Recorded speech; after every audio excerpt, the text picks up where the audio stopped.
for the 625th time, welcome to Shakesyear. We are currently working on Julius Caesar, and we're just about done with Act 1, Scene 2. Today's monologue is the last snippet of Act 1, Scene 2, and we get to hear from Cassius. So Cassius and Brutus have been chatting throughout this scene, in between snippets of lots of people going off to watch this race that's in celebration of Caesar having come back triumphantly from the wars against Pompey, and finding out that Caesar really doesn't trust Cassius. And then we get to find out that as part of like the ceremonies around this race and around Caesar, they offered him a crown 3 times, which he refused 3 times. And then he was like, all right, who's coming at me? And passed out. And when he woke up, he was like, if I said or did anything weird, just please disregard that. So that's what's going on with Caesar. And Cassius really doesn't trust Caesar, thinks that he's too ambitious. Cassius has been trying to like talk up Brutus through this whole thing, and Brutus is sort of like, I see where you're going, but we're not talking about that right now. And then they heard from Casca about what Caesar did, and they left, and Brutus and Cassius have a little moment where they're like, you know, he's kind of rude, but whatever, it'll be a thing, and moving on from there. And Brutus is like, okay, like I gotta go home now, so if you want to come over, or if not, like I'll go to you, or whatever works, then we'll just hook up at some point. And Cassius responds, I will do so. Till then, think of the world. And Brutus leaves. Well, Brutus, thou art noble.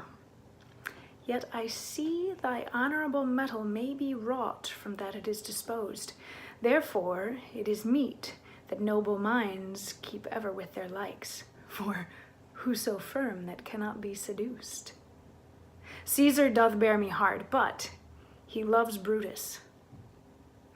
If I were Brutus now and he were Cassius, he should not humor me.